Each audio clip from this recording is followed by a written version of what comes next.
সনাতনের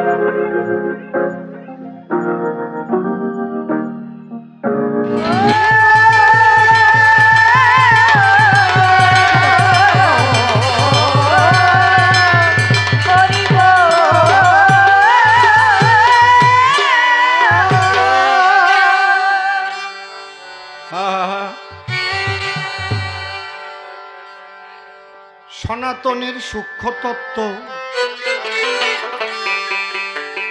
শোনো বিশ্ববাসীগণ,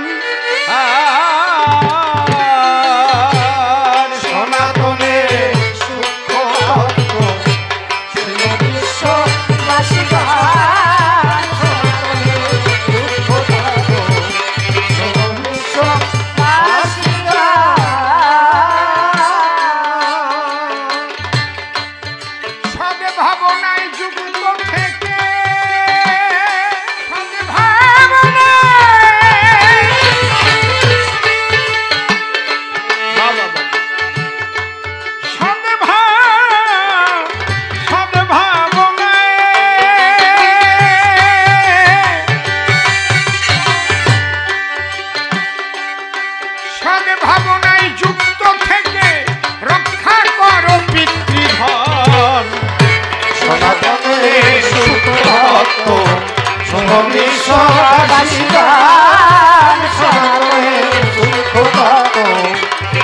বিশ্ববাসীগণ।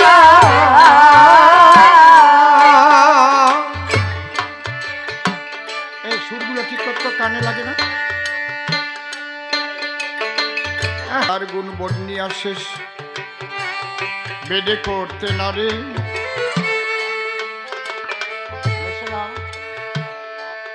শরণ নিলে যার পায় ব্যাঘাত বিঘ্ন দূরে যায়, বারে বারে নমস্কার করি তারে।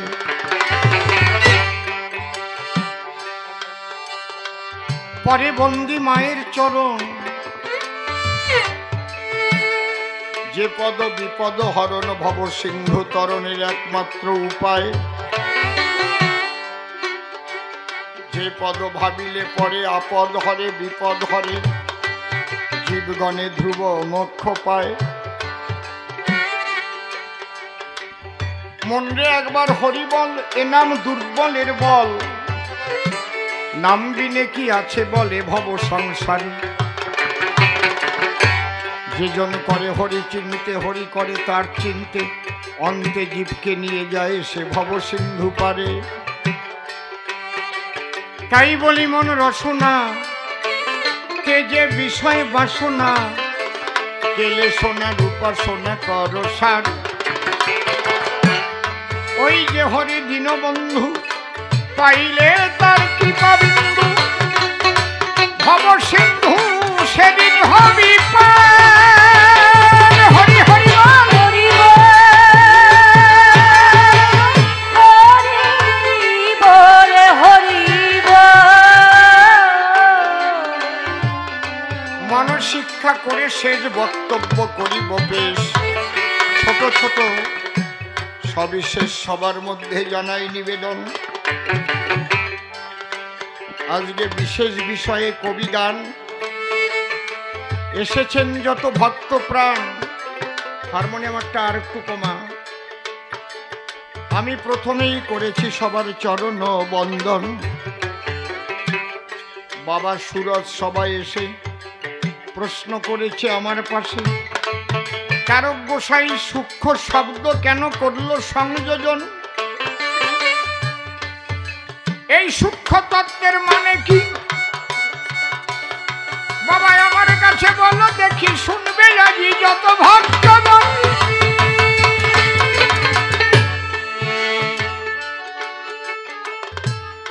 তারই প্রশ্নের জবাব দিতে আমি প্রথম গান ধরেছি এ সভাতে। মন দিয়া ভক্তগণে করিবে শ্রবণ। আজকে একটু আলোচনা অন্য রকম আছে, আলোচনার ব্যতিক্রম। আগে বুঝতে হবে ধর্ম কি, ধর্মটা কি। ধর্ম খায় না মাথায় নেয়, না ধর্মে খালি গন্ডগোল বাজায়। এখন যদি পৃথিবীর দিকে তাকাই, ধর্মের গন্ডগোলই তো দেখতে পাই। বাংলাদেশের দিকে তাকান, সেখানে হিন্দুরা পদে পদে হচ্ছে অপমান, ধর্ষিতা হচ্ছে, বাড়িঘর পুড়ছে, খুন হচ্ছে। কেন? এবার বলছে দুর্গা পূজা করতে দেবে না।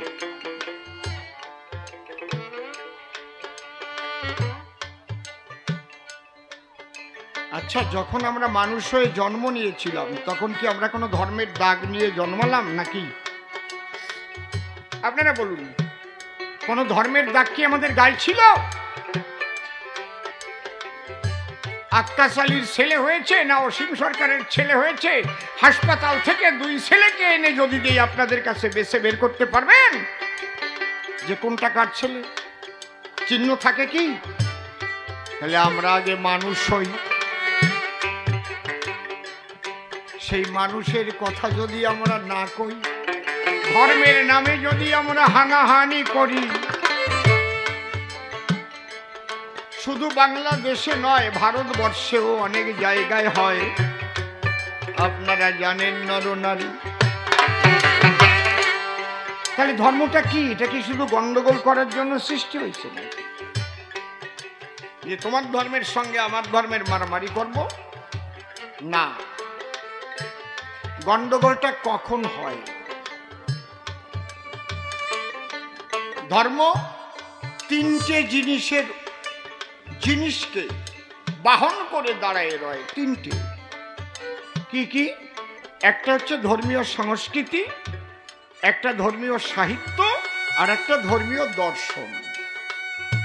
খুব লক্ষ্য করে শুনবেন, আজকের আলোচনা কিন্তু গতানুগতিক নয় যে গান্ধারী শ্রীকৃষ্ণ কিংবা রানা কুম্ভ মীরাবাই, রায় রামানন্দ মহাপ্রভু। আজকের আলোচনা বুঝবার বিষয়, এবং যদি এর কিঞ্চিত কণা কেউ ধরে নিতে পারে তাহলে অনেক উন্নত মানসিকতা জাগবে তার ভিতরে। ধর্মীয় সাহিত্য বলে কারে? যার মধ্যে ধর্মমূলক সমস্ত কিছু লিপিবদ্ধ করে। এবার 2 প্রকারের, একটা তথ্যমূলক আর একটা তত্ত্বমূলক। আমি সব ভাঙিয়ে বলার চেষ্টা করব যদি আপনারা চুপচাপ থাকেন। তথ্য মানে ইতিহাস, আর তত্ত্ব মানে আভ্যন্তরীণ সাধনার প্রকাশ। তত্ত্ব আর তথ্য ইতিহাস। রাম কি করেছিল, কৃষ্ণ কি করেছিল, যুদ্ধ হলো, কৃষ্ণ বিয়ে করলো, এগুলো ইতিহাস।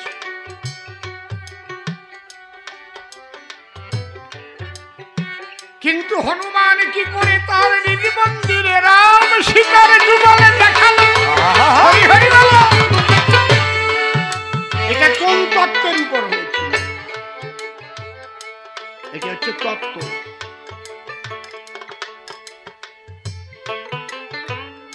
যে সাধনার দ্বারায় বক্ষ চিরে নিজের ইষ্টকে দর্শন করানো যায়, সেই সাধনা গুরু দেয়, আর সেই সাধনার দ্বারায় হৃদয় বৃন্দাবন হয়ে যায়, রাধা গোবিন্দের দেখা যায়।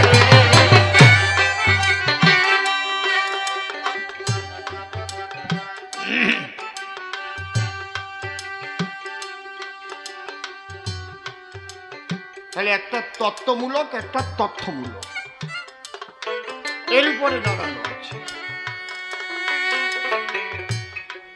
ধর্মীয় সাহিত্য বলে ছোট, আর একটা আছে ধর্মীয় সংস্কৃতি। সংস্কৃতি মানে কি? ধর্মের নামে যে সমস্ত আচার অনুষ্ঠান করা হয়।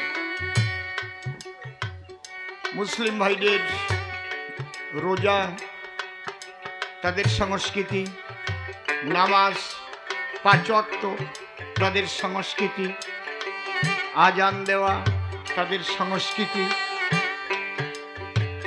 বুঝতে পারছেন কি বলছি? ধর্মের নামে যেটা, ঈদ তাদের সংস্কৃতি।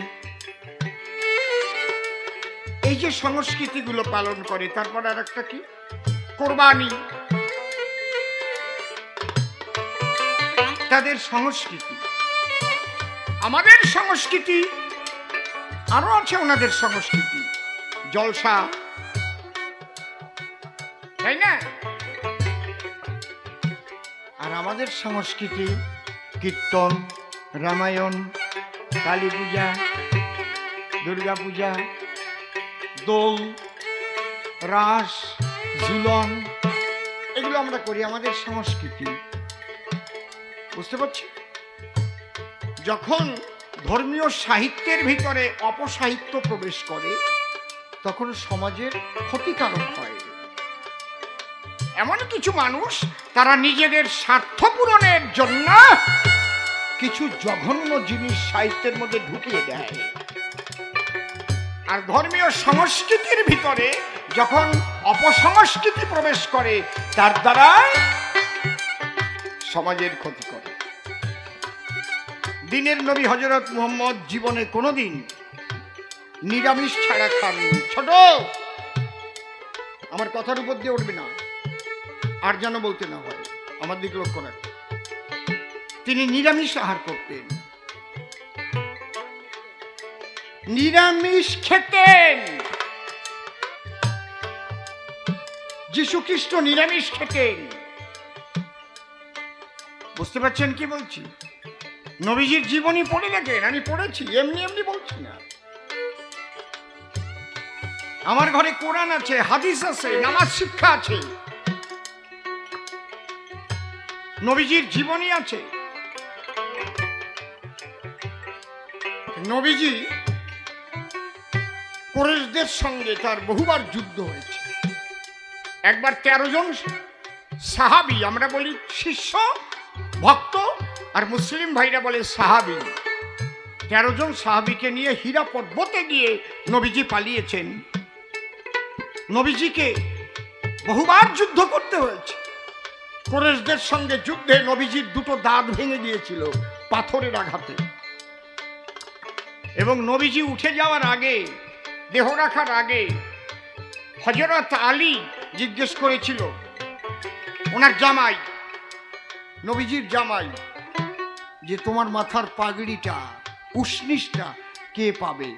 তখন বলছিল, পাবে ইয়ামানের ওয়াস কুরুনি, তার 16 বছর বয়স। তুমি এটা আমি বেঁচে থাকতে যাও তার কাছে দিয়ে আসো। আলী ভাবল, এ কি, আমি তার আপন জামাই, তাহলে আমার ভাগ্যে নাই, আশা তো করাই যায়। নবীজির মাথার পাগড়ি, সোজা কথা না, মহাপ্রভুর পায়ের 2 কান খড়ম, পাদুকা যাকে বলে, পাট বাড়ি আছে, আনিয়ে দেখেন কত টাকা লাগে। বুঝতে পারছেন? দেখতে হলে আবার টাকা দিয়ে দেখতে হবে।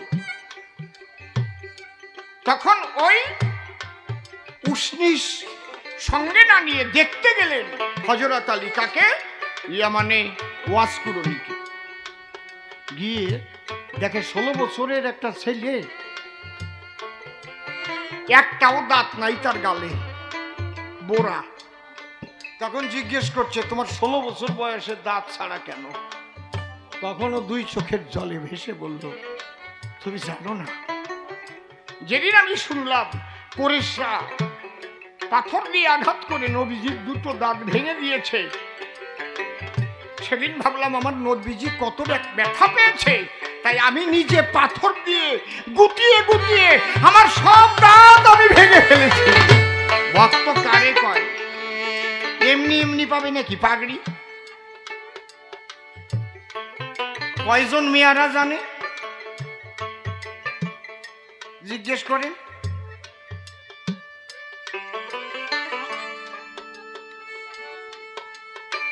তখন বুঝলো, হ্যাঁ, এ পাবার উপযুক্ত। ওই যে পালিয়েছিল হীরা পর্বতে, তখন খাবার নাই, কি খাবে? তখন ওনার শিষ্য অর্থাৎ সাহাবীরা বলল, আমরা কি না খেয়ে মারা যাব? তখন বলল, আগামীকাল সকালে যা পাবা তাই মেরে ওইটারে পোড়াইয়ে খাও। পালো একটা বন গরু, ওই গরু মেরে পরে এসে মাংস খাবে, বলছে তুমি না খালি তো আমরা খাতে পারি না। আঙুলে 7 পাল্লা কাপড় বাঁধিয়ে নবীজি তাই একটু সোয়া দিয়ে কাপড় খুলে ফেলাইয়া আঙুল চুষিয়েছিল। নবীজি গরু খাইছে না।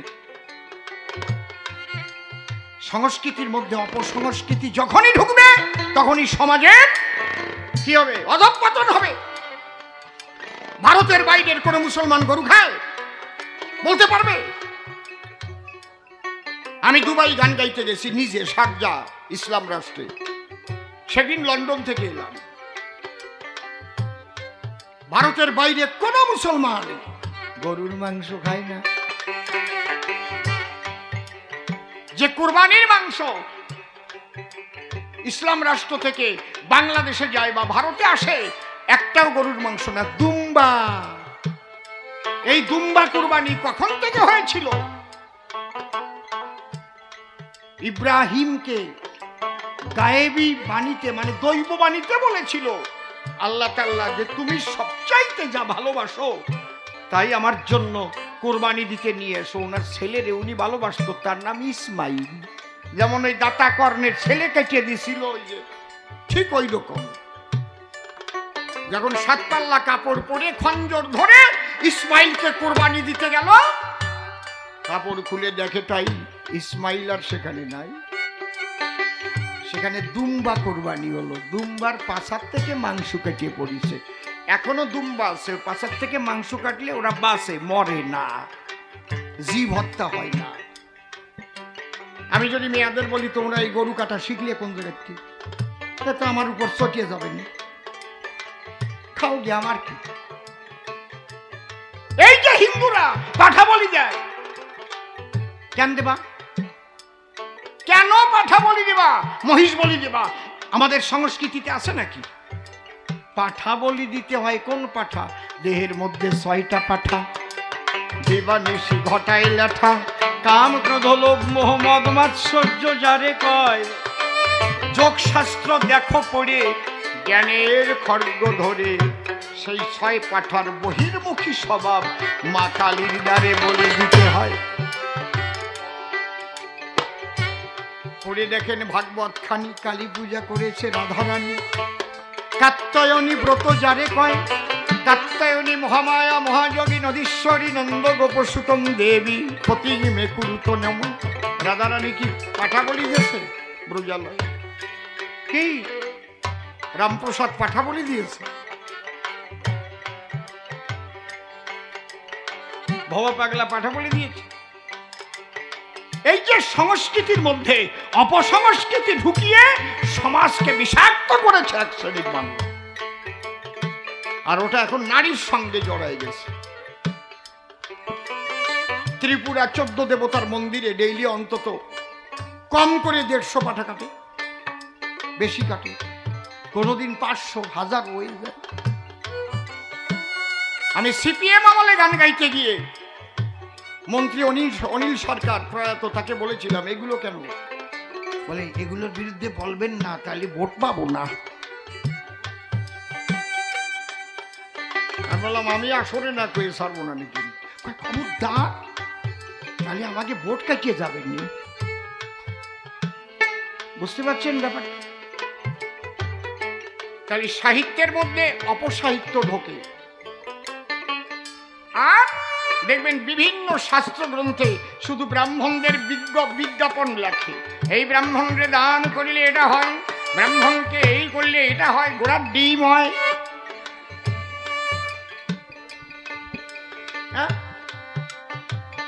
এইসব লিখে লিখে মানে মানুষকে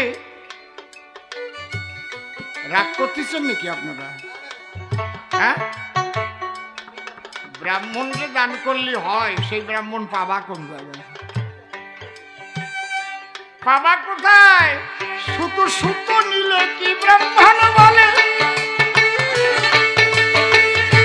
আমি কই না, বেদে বলে কি? জন্মে ন যায়তে শূদ্র সংস্কার দ্বিজোচ্চতে বেদ পাঠের ভবেদ বিপ্র ব্রহ্ম জানাতি সব ব্রাহ্মণ। এমনি এমনি নাকি? এই জন্য আমার দলে যে চুল জাকড়া আগে কৃষ্ণ, অর্গান বাজাতো, ও সে বাগদি, ওর গলায় এই সাইজের মোটা পইতে আমি দিয়ে দিছি। কই বাবা কি করতিস? আমি বাগদি না। তুই কৃষ্ণ নাম করিস, হরি নাম করিস, তুই তো কারো সঙ্গে তন্ত্র কথা করিস না। তুই পড়াইছি পইটা নিলেই ব্রাহ্মণ বলে বোকার বুদ্ধিতে, ব্রাহ্মণত্ব জাগে জীবের আত্মশুদ্ধিতে। শাস্ত্রে বলছে জন্মে ন জায়তে শূদ্র, শূদ্র মানে কোনো ছোট জাত না, অজ্ঞান। আমরা জন্মের পরে জ্ঞান হয় নাকি?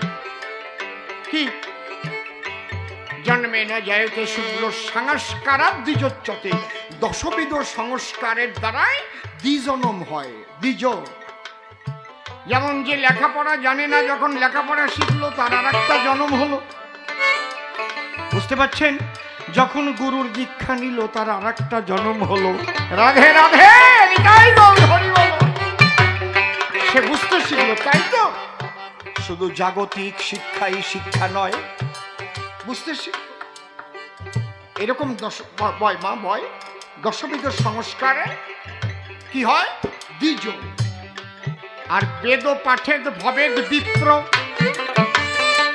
বেদ পাঠ করতে গেলে বেদাঙ্গ না জানিলে, সর বেদাঙ্গ না জানিলে বেদের মন্ত্র ঠিক ঠিক হয় না উচ্চারণ। একটা মন্ত্র যদি উচ্চারণে ভুল হয় তাহলে কি হবে? তাহলে অমঙ্গল হবে। একজন পণ্ডিত, এই জায়গায় বরিশাল জেলার লোক আছেন কেউ? ঢাকাইয়া আছেন কেউ? ঢাকার জেলায় বাড়ি ছিল কেউ আছেন? হাত তোলেন। কেউ নাই? হ্যাঁ, ঢাকার শহরে কি কয়? হ কয় না হুইনা যা? সত্যি কথা কন। এই বেটা হুইনা যা হস না। উত্তর ফরিদপুরও তাই। এই জায়গায় উত্তর ফরিদপুরের অভাব নাই, আমি জানি।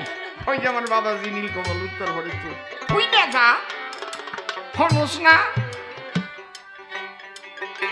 ওই পণ্ডিত রূপে গুণে মণ্ডিত, উনি মেয়ে বিয়ে দিয়েছে। এখন জামাই গিয়ে প্রণাম করিস, উনি ভাবলো আমি পণ্ডিত, একটু পাণ্ডিত্য দিয়ে আশীর্বাদ করবো আজকে। সবাই তো এমনি বাংলায় আশীর্বাদ করে, ভালো থেকো, বেঁচে থেকো বাবা। উনি আশীর্বাদ করতেছে। আশীর্বাদ কি করবে? যেন তোমার 100 বছর আয়ু হয়। তার সংস্কৃত কি? শতায়ু ভব। উনি তো ঢাকাইয়া পণ্ডিত, সউচ্চারণ হয় না। যেই প্রণাম দেশে উনি কয় হতায়ু ভব। হতায়ু মানে কি? হত আয়ু মানে তাড়াতাড়ি মরে যাও, আমার মাইয়াটা বিধবা হোক। কেমন লাগতেছে? এই সংস্কৃত যদি ভুল হয়ে যায়, এই জন্য সর্ববেদাঙ্গ শিক্ষা করে বেদ মন্ত্র উচ্চারণ করতে হয়। বেদ মন্ত্র সবার জন্য নয়। তাতেও ব্রাহ্মণ হয় না, সেটা পণ্ডিত হলো। ব্রাহ্মণ কখন হবে? যখন সে ব্রহ্মজ্ঞান লাভ করবে। সেই ব্রাহ্মণকে দান করলে আপনার ফল হবে। সে দান নেবেই না, তার পিছনে দৌড়াতে হবে আপনাকে কিছু দিতে গেলে।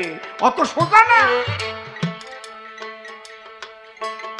তার আকাঙ্ক্ষা থাকবে না। সে তো পরম ব্রহ্মানন্দে বিরাজিত সতত। আরে সে সব মানুষকে ঈশ্বরমুখী করার জন্য কাজ করে অবিরত।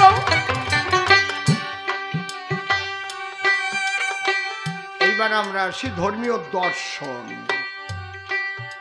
এই দর্শন কেউ পাল্টাতে পারে না। দর্শনের মূল কথা কি?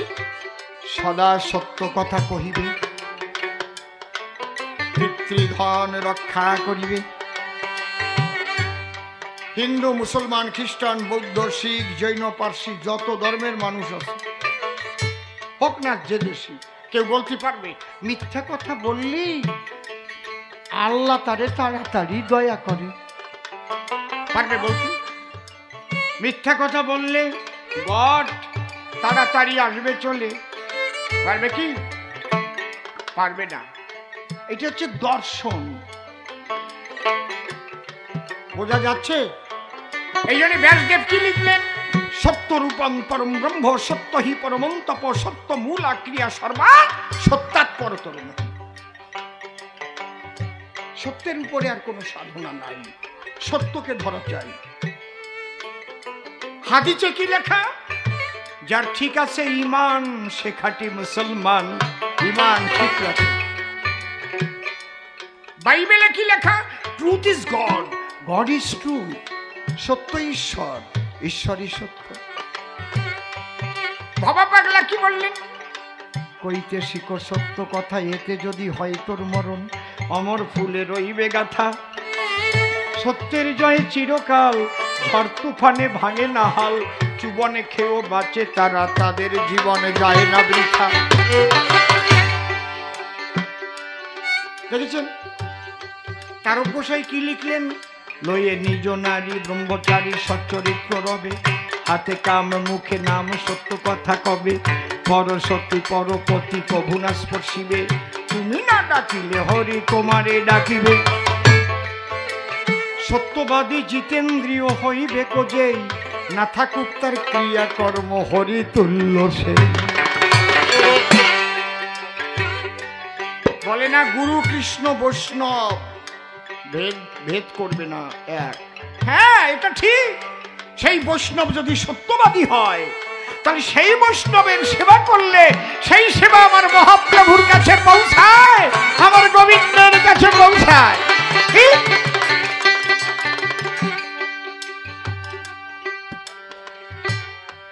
সূক্ষ্মটুক কাকে বলে?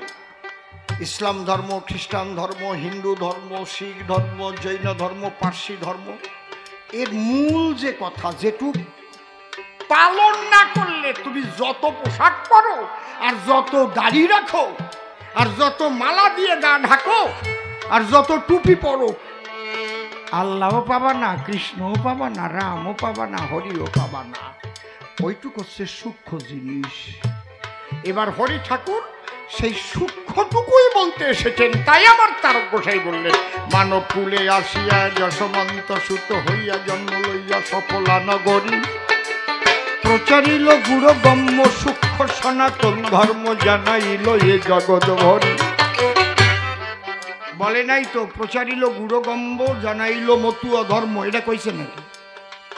সূক্ষ্ম সনাতন ধর্ম, যে সনাতনের আগে কিছু ছিল না, সেই সনাতন থেকে বিচ্ছিন্ন হতে হতে ভুল হতে শত শত ধর্মের আমরা নাম করেছি শ্রবণ।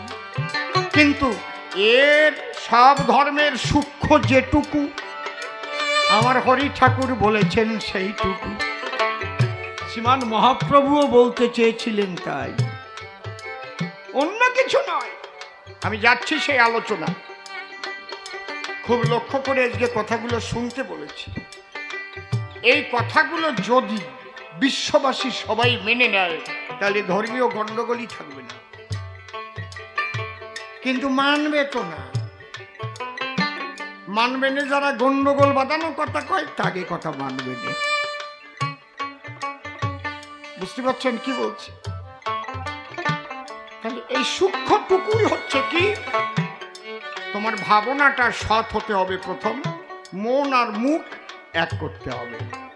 এই জন্য দ্বাদশ বাণীর প্রথমই হচ্ছে সদা সত্য কথা বলিবে, যার মন মুখ এক নাই তার সত্য বলারও উপায় নাই।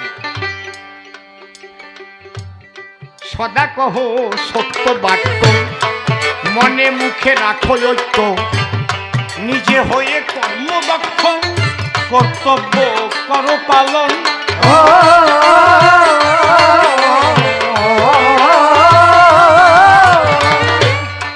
পরনারী মাতৃজ্ঞানে ভজন করো মনে প্রাণে, পরনারী মাতৃজ্ঞানে ভজন করো মনে প্রাণে।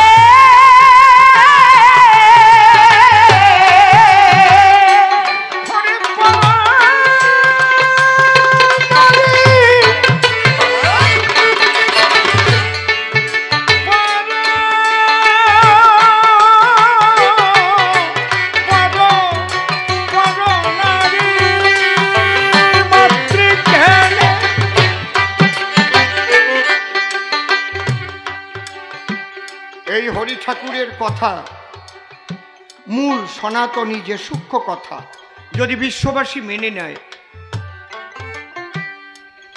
মতুয়া হতে গেলে আপনার গৌর ভজন ত্যাগ করতে হবে না, কৃষ্ণ ভজন ত্যাগ করতে হবে না, মুসলমান ধর্ম ত্যাগ করতে হবে না, শুধু দর্শনটাকে মেনে নিলে আপনার গৌর ভজনেও দেখবেন আপনি পরিপুষ্টতা লাভ করতে পারবেন। কথা বোঝা গেল কি? সেইটা হচ্ছে সূক্ষ্ম, যে সূক্ষ্ম তত্ত্বের দ্বারাই বিশ্ববাসীর কল্যাণ হয়। পরনারী মাতৃজ্ঞানে ভজন করো মনে প্রাণে, পরনারী মাতৃজ্ঞানে ভজন করো মনে প্রাণে।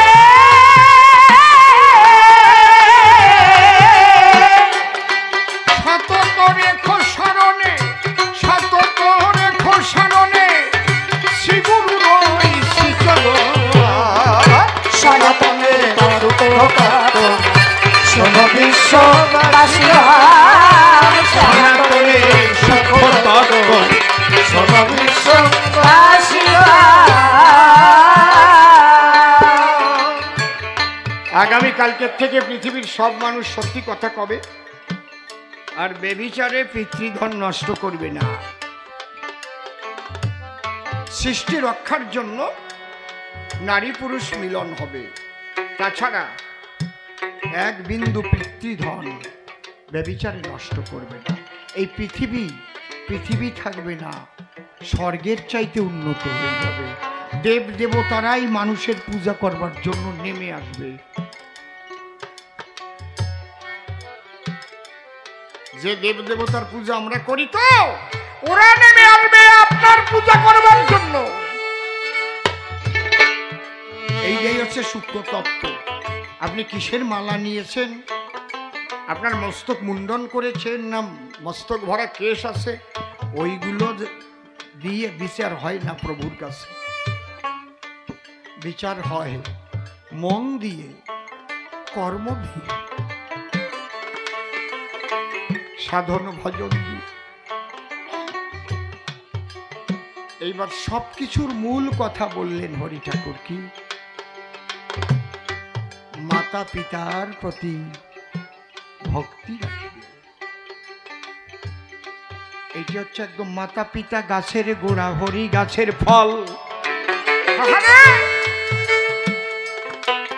গোড়াটারে শুকনো রেখে যদি পাতায় ঢালে জল, কাজল কি?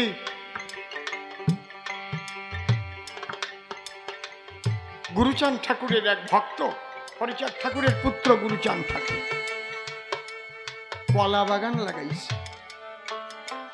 মানত করেছে, বাবা এই প্রথম যে কলাখান হবে ওইখান নিয়ে আমি ওরাকান্দি গিয়ে আমি সেই কলা তোমার সেবায় লাগাবো। কলাও হইছে জাদ্রেল কলা, এই টাইপের মোটা মোটা, পাইকে হলুদ হয়ে গেছে। এই খুকি, এই কথা বলিস না তো। ওর 9 বছরের একটা ছেলে আছে, যখন কলা কেটে ঘরে এনেছে, ছেলেটা কয় বাবা আমি একটা কলা খাবো, কলা দাও। গুরুচাঁদের জন্য কলা খাবে, গলা হয়ে গেছে, মারছে এক চল। হ্যাঁ করতে করতে মার কাছে গেছি। মা কয় চাইছিস কেন? ওরা কান্দি নিয়ে যাবে বুঝিস। ওই কলা নিয়ে যখন ওরা কান্দি গেছে, গুরুচাঁদ কয় ওই শালার আগে বের কর। আমি তো কলা দেখেই লোভ হয়েছিল, খাতি চাইছিলাম, ও তো আমার দেয় নাই। তুমি কোন সময় খাতি ছেলে? বলে কেন? ওই তোর 9 বছরের ছেলের মধ্যে থেকে আমি যে বললাম আমার একটা কলা দেও বাবা, এত ভালো কলা তুই দিলি না কেন?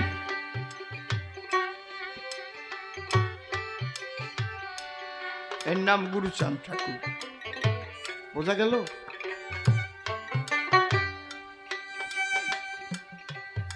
যা আগে কলা ওই মুখে দিয়ে আয়, যা।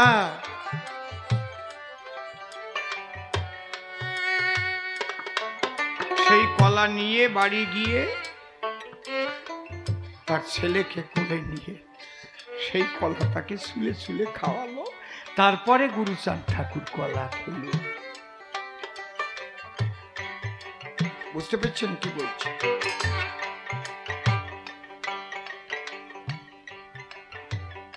কি শিক্ষা, কি শিক্ষা! একটা বাচ্চা ছেলের মুখ থেকে নিয়ে তুমি গুরু সেবায় দিতে যাচ্ছ।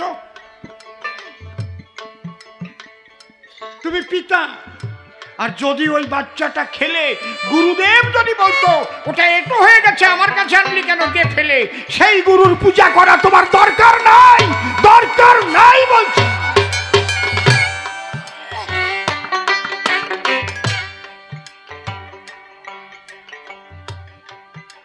সেই গুরু সেবা দেওয়া তোমার লাগবে না।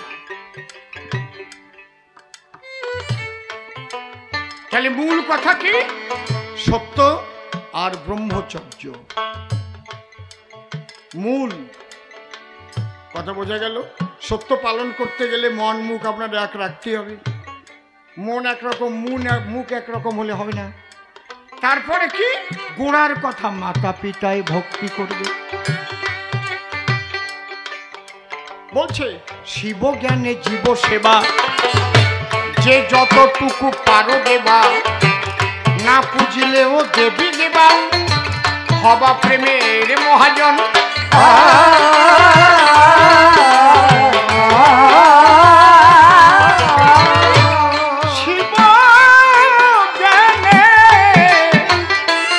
শিব জ্ঞানে জীব সেবা, যে যতটুকু পারো দেবা, না পুজিলেও দেবী দেবা, হবা প্রেমের মহাজন।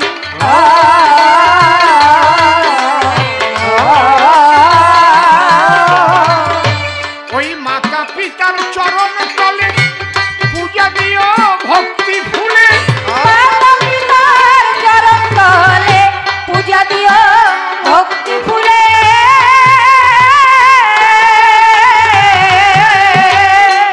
ওরে মাতা পিতা,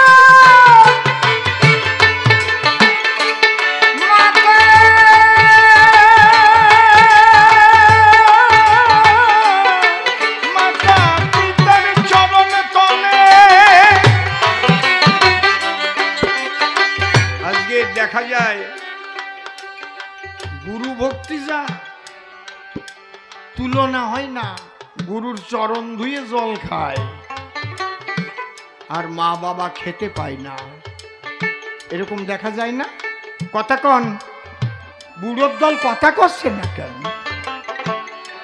মিথ্যে করছি কি? কোনো ভজনে কাজ হবে না, বৃথা। পিতা স্বর্গপিতা ধর্ম পিতা হি পরমন্তপতি তরি প্রতিমা পণ্যে প্রিয়ন্তে সর্বদেবতা জননী জন্মভূমিষ্ঠ স্বর্গাদপি গরীয়সী। সেই মা বাবাকে কষ্ট দিয়ে গুরু ভজন করলে ঈশ্বর কি হবে খুশি? গোসাইটা কি কন হবে? কখনো হতে পারে না। ইহাই হচ্ছে সূক্ষ্ম কথা। বেশি কথা তিনি বলেননি, একদম অল্প কথায় লয়ে নিজ নারী ব্রহ্মচারী সচ্চরিত্র রবে, হাতে কাম মুখে নাম সদা সত্য কথা কবে, পরসতী পরপতি কবুনা স্পর্শিবে, তুমি না ডাকিলেও হরি তোমারে ডাকিবে। কত বড় কথা! সত্যবাদী জিতেন্দ্রীয় হইবে কো যেই, না থাকুক তার ক্রিয়াকর্ম হরিতুল্য সেই। এই কয়টা কথার মধ্যে মতুয়া হরিচাঁদ ঠাকুর তিনি সূক্ষ্ম সনাতন তত্ত্ব জানিয়ে গেলেন। মতুয়াটা অন্য কথা, মতুয়া শব্দটাই তিনি ব্যবহার করেননি। মতুয়া ছিল একটা গালাগালি। যখন হরি নামে মেতে যেত তারই ভক্তগণ, নারী পুরুষ জ্ঞান থাকতো না, হতো ধুলাতে পতন। হরি বল হরি বল হরি বল হরি বল হরি বল হরি বল হরি বল হরি বল হরি বল হরি বল হরি বল হরি হরি বল হরি বল হরি বল হরি বল হরি বল হরি বল হরি বল হরি বল হরি বল হরি বল হরি বল হরি বল হরি বল হরি বল হরি বল হরি বল হরি বল হরি বল হরি বল হরি বল। যাকে বলে মাতাম মাতাম, তখন যারা দুষ্ট প্রকৃতির মানুষ তারা বলতো এ কি, হ্যাঁ এই যে যশমন্তর ছেলে হরিয়ে এ বেড়াচ্ছে কি করিয়ে, এর সঙ্গ যে পায় দেখি নারী পুরুষ জ্ঞান ভুলে গিয়ে সব হরিবল হরিবল বলে দুলাই গড়ায়, এ মধ্যত্ব। আর বরিশালে বলতো মৈক্যর দল, হালার পহালা মৈক্যর দল, মাইক্যা গেছে কোন হান থেকে হট্টি বলার পাট্টি। এই গালাগালি আরম্ভ হলো এই হরি ভক্তের পরে। তাই তারা গিয়ে হরি ঠাকুরের কাছে নালিশ করে,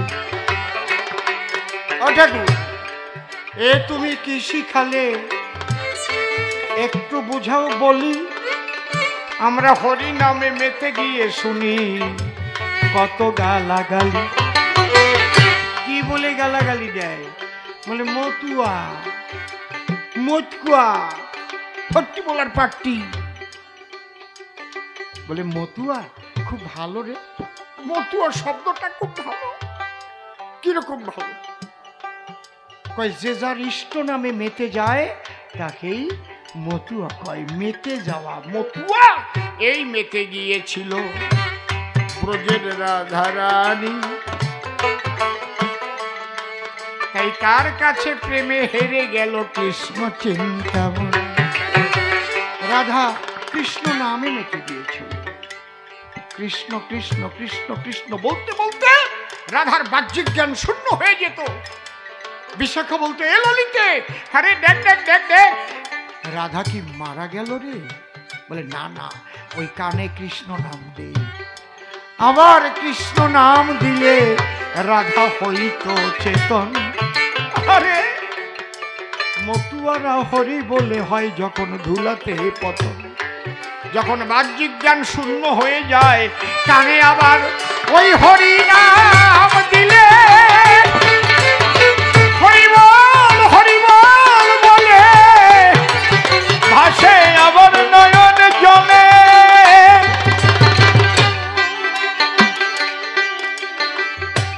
মতুয়া শব্দ, আপনি যদি কৃষ্ণ ভক্ত হন, আপনি কৃষ্ণ নামে মেতে গেলে আপনি কৃষ্ণ নামের মতুয়া। কথা বোঝা গেল কি? আপনি যদি কালী ভক্ত হন, আপনি কালী নামে মেতে গেলে আপনি কালী নামের মতুয়া। যে হরি নামে মেতে যায় সে হরি নামের মতুয়া, যে রাম নামে মেতে যায় সে রাম নামের মতুয়া। এই রাম নামের মতুয়া ছিল হচ্ছে বীর হনুমান। এ হনুমান আজকে কি বার? রামবার। কোন তিথি? রাম তিথি। খেলি কেমন? রাম খাওয়া। দেশের হাওয়া কেমন? রাম হাওয়া। রাম নামের গান গাওয়া। রাম ছাড়া কিছু বোঝে না পবন নন্দন। সব কিছুর মধ্যে দেখে রাম রাজীব লোচন। বোঝা যাচ্ছে কি? যদি কেউ আল্লাহ নামে মেতে যায় সে আল্লাহ নামের মতুয়া। আছে, মুসলমানদের মধ্যে আছে হজিকতি, তরিকতি, শরীয়তি, মারফতি। এর মধ্যে আবার হাক্কানি ফকির আছে, তারা আল্লাহর নামে মেতে যায়। তারা কিভাবে হাক্কানি করে জানেন? জিগির দেয়, হক আল্লাহ, হক আল্লাহ, হক আল্লাহ, হক আল্লাহ, হক আল্লাহ, হক আল্লাহ, হক আল্লাহ, হক আল্লাহ, হক আল্লাহ। আমরা যেমন হরিবল হরিবল বলি, জানেন? আরে দেখতে হবে, অত সোজা না, তোকে দেখা। বুঝেছেন? ওরা মতো ওরাই আল্লাহ নামে মেতে যায়, আল্লাহ নামের মতুয়া কয়। আর কিচ্ছু করে না, নামাজ করে না, রোজাও করে না। কায়দা আছে, মাতিয়ে গেলি কি ওই করার টাইম পাই নাকি কেউ? হরিবল হরিবল করবে কোন সময়? জ্ঞান জগতের ঊর্ধ্বে গেলে তার এই তো খাঁটি মাতা বলে, মাটিয়ে যায় মাতাম দিলে। শিষ্য গিয়ে প্রণাম করে গুরুদেবের পায়, গুরুদেব শিষ্যের চরণ ধরে গড়াগড়ি যায়। হরিবল জয় রাধে। এই যে মাটিয়ে যাওয়া, বুঝেছেন? এই জগৎটা মতুয়া। আর হরি ঠাকুর যে সূক্ষ্ম সনাতন তত্ত্ব যেটা দিলেন, কি আপনারা কি ধৈর্য হারা হচ্ছেন কি? আচ্ছা, একটু বাইরের থেকে আসতেছেন। আচ্ছা, আমি জবাব দিচ্ছি, জবাব দিয়ে যাব, তারপরে আবার আসবে, আমি আবার আসবো। আমি একদম খাঁটি কথাগুলো বলে যাচ্ছি। তাই আমার গানের শেষ পদ, শিবজ্ঞানে জীব সেবা যতটুকু পারো দেবা, না পুজলেও দেবী দেবা, হবা প্রেমের মহাজন।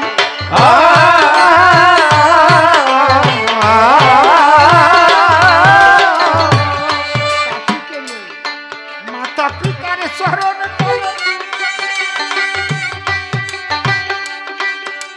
এ কাশিতে মাইক নেই কেন? এ রাজীব, কাশিকে একটু বাড়াই যেত না? না, প্রথম বাড়ি শুনতেই পারিনি আমি। দাও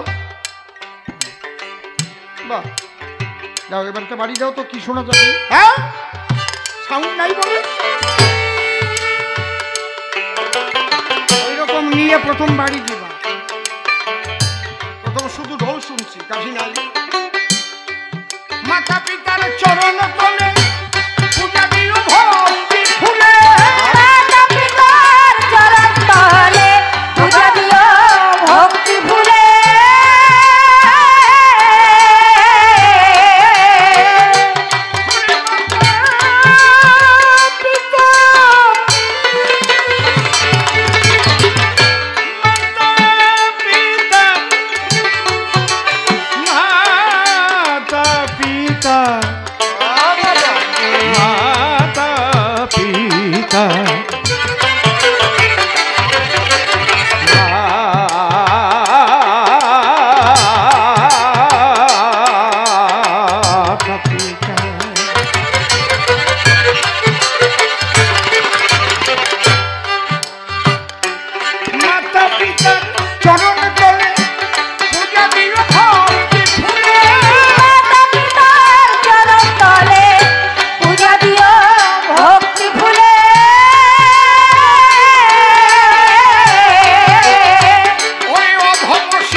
সমস্ত ধর্মের সূক্ষ্ম দর্শন হরি দিয়ে গেল।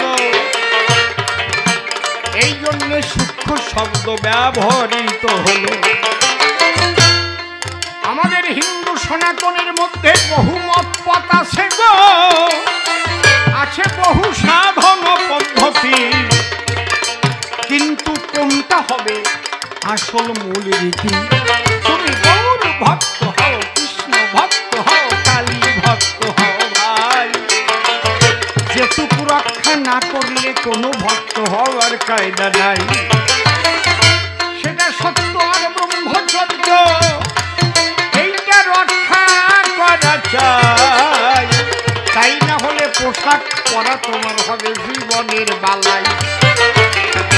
পোশাক লাগবে তোমার, পোশাক একটা বেড়া।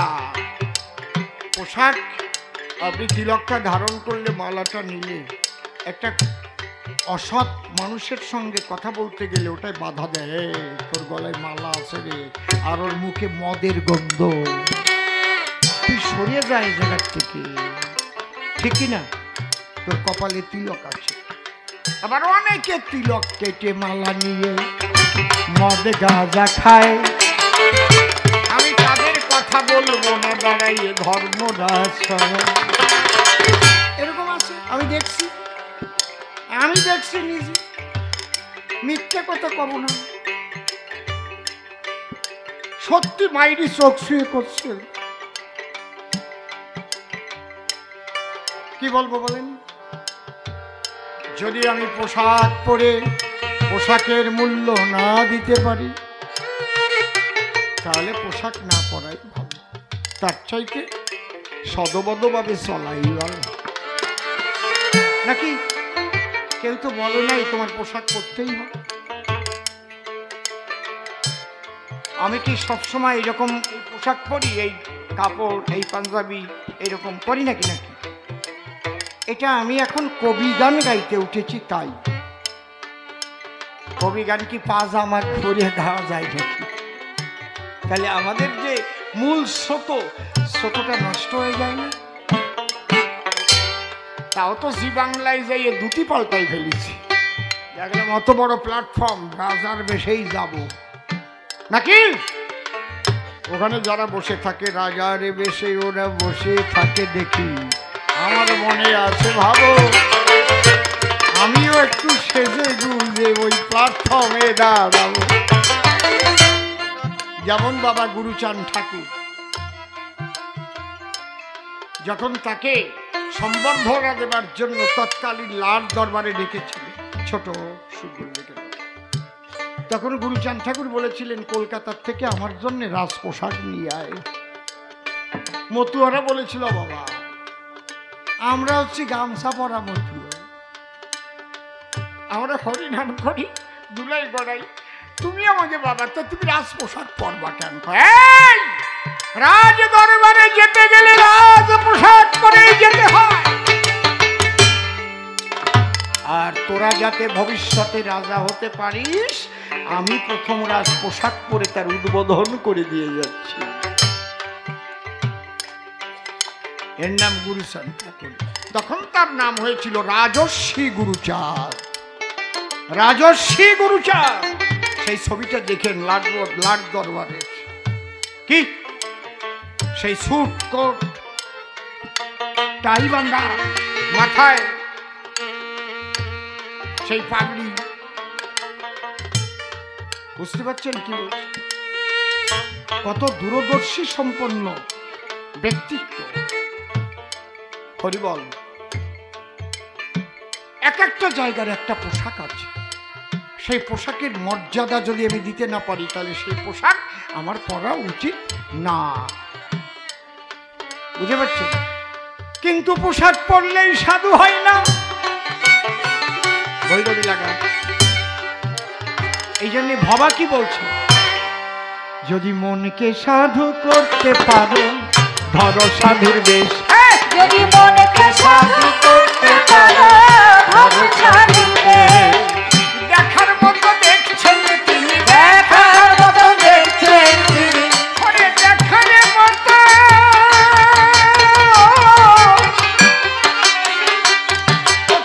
দেখার মতো দেখছেন তিনি, দেখার মতো দেখছেন তিনি, ধরবে মাথার কেশ আমার সাধুর বেশ। যদি মনকে সাধু করতে পারো ধরো সাধুর বেশ।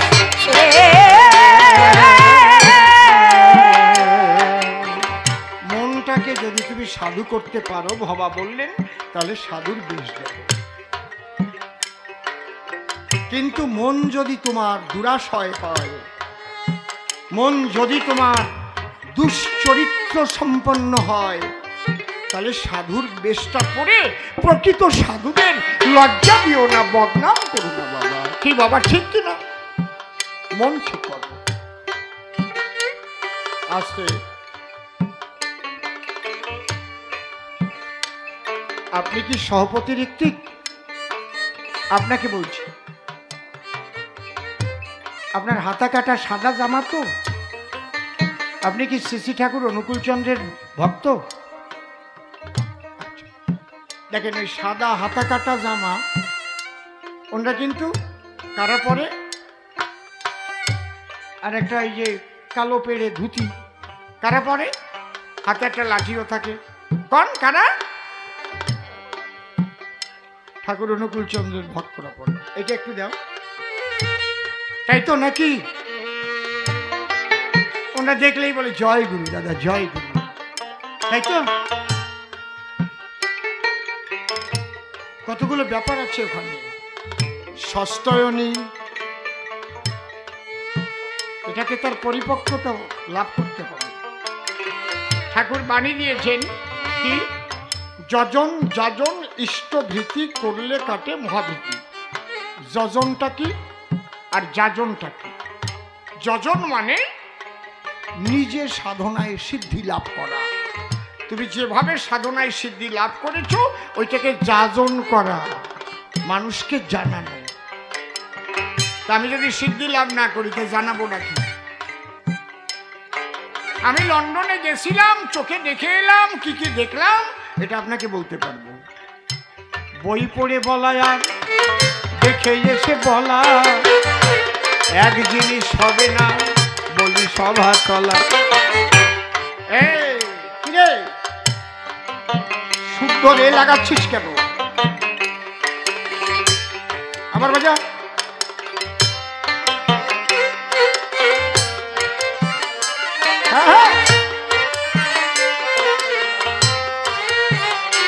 বুঝলে আমার কান কুত্তর চাইতে খারাপ। সব পয়েন্টের ভিতর দিয়ে এক পর্দা বেসুরো লাগাই দিয়েছে, এবং কোন পর্দা বেসুরো লেগেছে সেটাও বলে দিয়েছে। শুদ্ধ নী লাগিয়ে দিয়েছে, যেখানে হবে কোমল নী।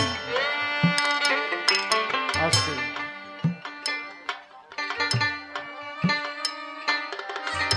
তাহলে কত সূক্ষ্মভাবে আমাদের গান বাজনা পরিবেশন করতে হয়। কিছু তো শিখতেও হয় নাকি? এমনি এমনি হয় নাকি? এমনি হবে? শোন, কি বলতে গেলাম রে? কি বলতে গেলাম?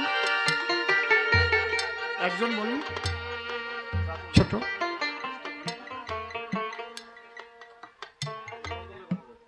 কি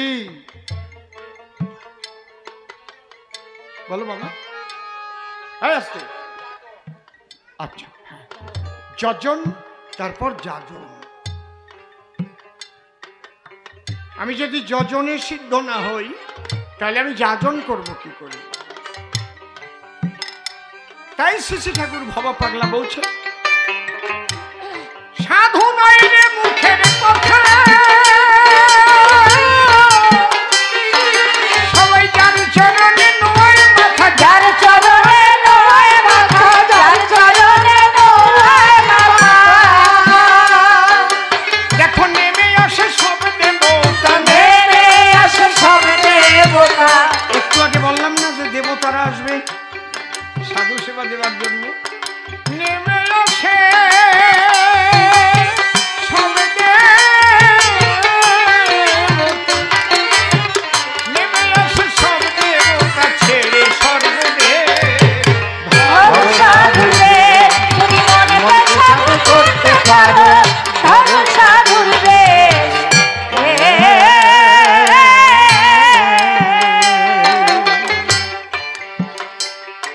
হ্যাঁ, সাধু হবার আকাঙ্ক্ষায়ও বেশ ধরা যায়, গুরু যদি বেশ দেয়, কিন্তু সেই বেশের সম্মানটা যেন রাখতে পারি,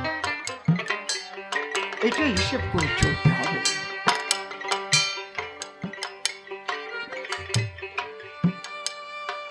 তাই মনকে দিচ্ছি গালাগালি, তোকে সাধু হতে কত বলি।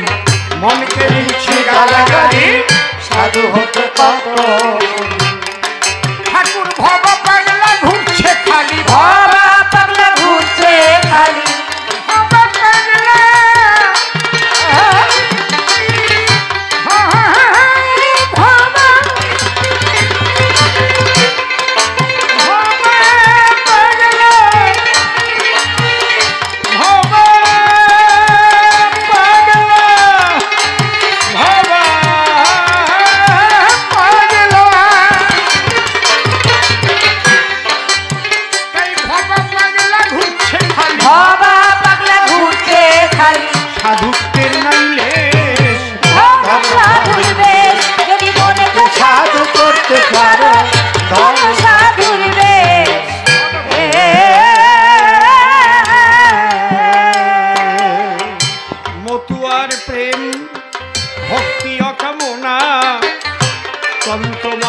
নাহি জানে ব্রজ উপাসন।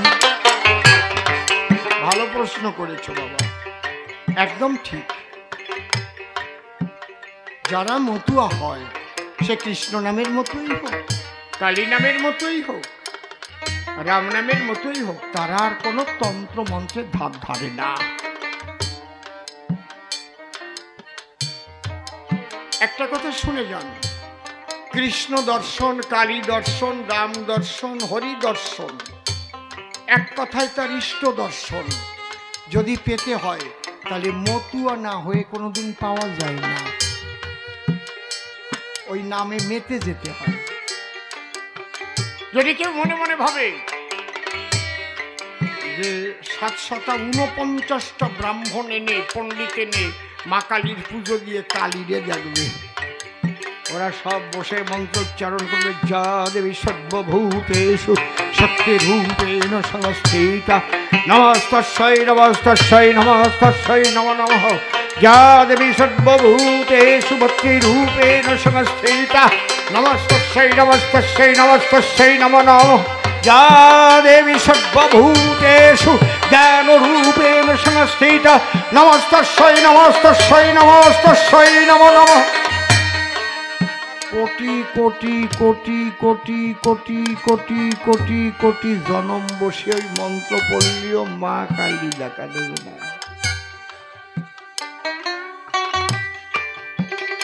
রামকৃষ্ণ চণ্ডী পড়তে পারত কি? ক খ লিখতে পারত না,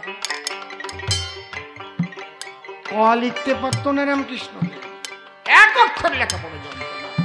সে কিভাবে পেয়েছে? মতুয়া হয়ে, মানে মাতৃ নামে মেতে গিয়ে ভাসে চোখের জলে, বড় শান্তি পাই একবার মা দেখা দিলে। মা মা মা মা মা মা বলে শুধু কেঁদেছে, মা মা, আসন টলে গেছে। যদি কোনো কৃষ্ণ ভক্ত সমস্ত তন্ত্রমন্ত্র ভুলে হা কৃষ্ণ হা কৃষ্ণ হা কৃষ্ণ হা কৃষ্ণ হা কৃষ্ণ বলে মতুয়া হয়ে যেতে পারে, তাহলে সেই কৃষ্ণ দর্শন পাবে।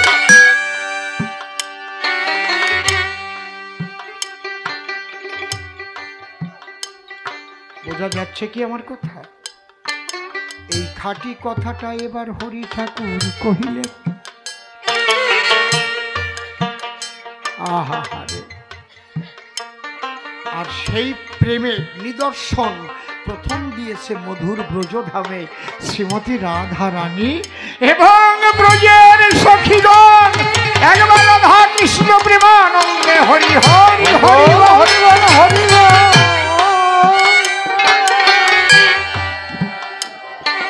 আসতে, আর সেই প্রেম প্রচার করতে দুহাত ভরে এসেছিলেন শ্রীমান মহাপ্রভু।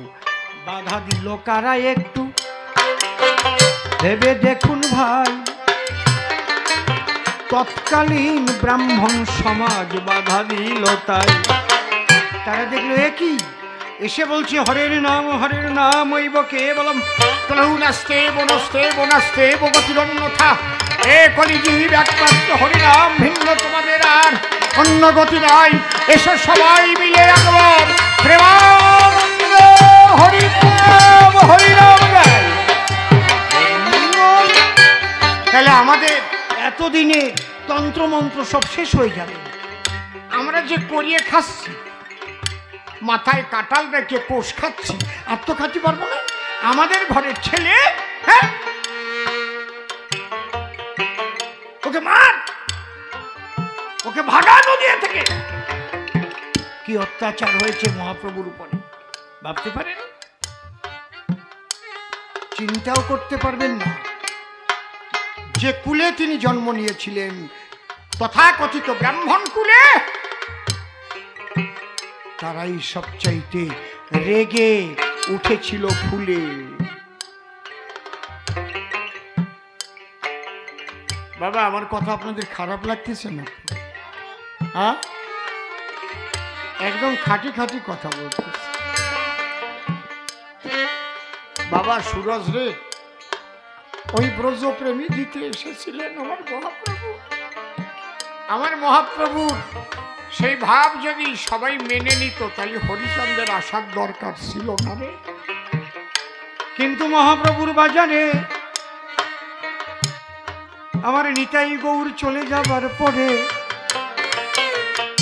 আবার বেভিচারে গেল ভরে। সেই বিশুদ্ধ প্রেমের বাজার দিল নষ্ট করে। সেই বাজারে যে কি কি ঢুকলো আমি অত বলতে যাব না, আপনারা জানেন সব। মূল প্রেম ভক্তির বাজার হয়ে গেল শেষ। বৈষ্ণব মানেই যেন একটা ভয়ের পরিবেশ। এটা শুবা না, এই জায়গা আসবা না, মোটে এইটা ধরবা না।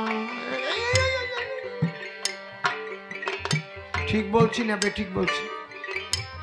সুতমার্গে ভরে গেল মহাপ্রভুর প্রেমের মার্গ নাই। সেই প্রেম দিতে ওরা কান্দিতে এলে আমার হরি ক্ষীরদ সাই, আমার হরি ক্ষীরদ সাই, আমার হরি ক্ষীরদ সাই। এইবার তুমি বললে কামনা সাগর কেন? কামনা সাগর হরিচান্দ কাটে নাই, গুরুচান্দ কাটে নাই। কামনা সাগরটা করেছিল কে? তৎকালীন ফরিদপুর জেলার মাদারীপুর সাব ডিভিশনের কেন্দুয়া বাজিতপুরের ডাক নাম ফটিক সাধু, ভালো নাম জগদীশ গোসাই, যার আশীর্বাদে অসীম সরকারের বাবার জন্ম হলো। সেই জগদীশ গোসাই অসীম সরকারের দাদুর গুরু ছিল। কামনা সাগর তত্ত্ব নামে একখান ভিডিও করা রয়। কিভাবে কামনা সাগর ওরা কান্দি হয়, হায় হায় ওরা কান্দি হয়, হায় হায় ওরা কান্দি হয়।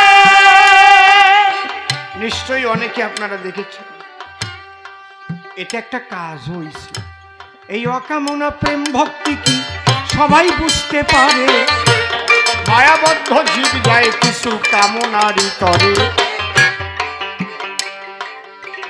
এই যে কামনা করেছিল রাজীব, আমার বাবা যদি ভালো হয় অসীম সরকারকে দিয়ে একপালা কবি গান, বাবা ভালো হয়ে গেছে। কবি গানের উপলক্ষে এখানে সাধু মহাজনরা আজকে হাজির হয়েছে। খুব ভালো করে দেখেন, চিন্তা করে দেখেন। এই জন্য চৈতন্য চৈতন্যতে লেখা আছে, কাম লাগি কৃষ্ণ ভজে পায় কৃষ্ণ রসে, তখন কাম ছাড়ি দাস হইতে হয় অবিলাসে। তাহলে কামনা করিয়া মিলালো সাধুর বাজার, আজ বৃন্দাবন হয়ে উঠলো তাদেরই সংসার। সাধু গুরুর চরণ ধুলি এখানে পড়িল, এই বিষ কিন্তু এখানে থেকে বপন হইল। হায় হায় বদল হইল, হায় হায় বদল হইল। দেখবেন প্রতি বছর এই দিনে এইটা না করিলে পরে ভিতরেতে কেমন যেন জ্বালা উঠবে বেড়ে।